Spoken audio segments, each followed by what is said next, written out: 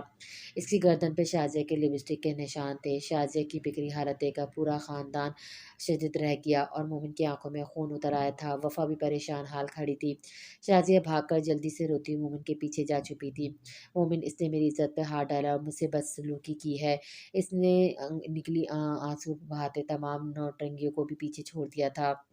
اس کی بات پہ اسفند چیخ کر بولا، نہیں یہ سب جھوٹ ہے، یہ جھوٹ بول رہی ہے، مگر کسی نے اس کی بات پہ یقین نہیں کیا۔ اسفند تو یار، تمہیں شرم آنی چاہیے، اپنی بہن کے ساتھ ایسا کرتے ہوئے شرم سے ڈوب مرو، ثاقب صاحب نے جھاڑتے ہوئے کہا، جبکہ مومن نے اس کی سچائی بغیر سنے اس پہ مکوں کی برسات کر دی۔ نائلہ بیگم نے بغیر کچھ سنے اسفند کو دعائیں اور کوسنے دینے شروع کر دیے تھے۔ مومن نے اسفند یار کی ابتر حالت کر کے اسے وفا کے قدموں پہ اور وفا سے کہا، یہی ہے نا وہ جس کی خاطر تم نے مجھے ٹھکرایا تھا، جس کا خود کا کردار اتنا گرا ہو نکلا؟ دیکھو غور سے، اسے میرا کردار اس سے تو اچھا ہی ہے، جو اپنے ہی گھر پر کم سے کم نقب تو نہیں لگاتے۔ اب بولو کیا کہنا چاہو گی تم اپنے اس نام نہاد عاشق کے لیے؟ مومن نے وفا کے پاس آ کر اسے جھنجھوڑتے ہوئے کہا تھا۔ جب خیر وفا نے اس دیار کی حالت پر کسی کی کس کے مٹھیاں بھیجی تھی اور اس میں دیکھنے کی ساکت باقی نہیں رہی تو وہ رخ پلٹ گئی تھی۔ وہ ابھی تک ساکت تھی، اس کے وہم و گمان میں بھی نہیں تھا کہ ایسی حالت سے بھی سامنا کرنا پڑے گا۔ اسفند یار کی تو جان پن آئی تھی۔ وفا کو یوں موڑے دیکھ کر وہ لڑکھڑا کر اٹھا تھا، وفا یہ سب جھوٹ ہے، میرا یقین کرو، میں مرتا مر جاؤں گا مگر کبھی تمہیں دھوکہ نہیں دوں گا۔ اسفند کا لہجہ بتاتا کہ وفا کو کھونے کے ڈر سے اپنی جان نکلتا محسوس کر رہا تھا۔ وفا نے جھٹکے سے رخ پلٹ کر اسے دیکھا، اس کی بہتی سرخ آنکھیں اسفند کا سینہ چلنی کر گئی تھی، اور اسفند کی جان صحیح معنوں میں تب نکلی جب وفا کی آنکھوں میں اس نے اپنے لیے بے یقینی دیکھی تھی۔ وہ 100 بار ٹوٹا تھا اور اپنے قدموں میں گرا تھا۔ مجھے تم سے یہ امید نہیں تھی اسفند یار خان، تم نے تو میرے وعدے کا بھی مان نہ رکھا اور مجھے سب کے سامنے رسوا کر دیا۔ وفا نے لفظ لفظ چباتے ہوئے کہا اور دھیمے قدموں سے اس کی طرف بڑھنے لگی، یہاں تک کہ اسے قریب پہنچ گئے، جو اپنے گھٹنوں میں سر جھکائے بیٹھا تھا۔ اس کی دائیں طرف شازیہ کھڑی زرخند مسکراہٹ سے وفا اسفند یار کو دیکھ رہی تھی، آنسو تو کب کے سوکھ چکے تھے۔ اس نے اسفند یار کو دونوں بازو سے تھام کر اٹھایا، جھنجھوڑ کر رکھ دیا، کیوں کیا تم نے ایسا؟ میرے ساتھ کم سے کم اپنے وعدے کا ہی پاس رکھ لیتے۔ وفا یہ کہتے ہوئے کتنے کرب سے گزری تھی یہ وہی جانتی تھی، اس کا دل اپنا دل پھٹ رہا تھا، پھر وہ ہوا تھا جس سے کسی نے امید نہ کی تھی۔ وفا کا ہاتھ اٹھا تھا اور اس کے منہ سے پر تھپڑ کا نشان چھوڑ گیا تھا۔ اسفند یار حیرت سے پھٹی آنکھوں سے وفا کو دیکھ رہا تھا، جسے اس نے ہر چیز کی امید ہو، بس اس کی نہیں تھی۔ وفا سب بھی شدید کھڑے ہو کر وفا کو ایسا کرتا دیکھ رہے تھے۔ وفا تم نے؟ اسفند حیرت اور دکھ سے بس اتنا ہی کہہ پایا۔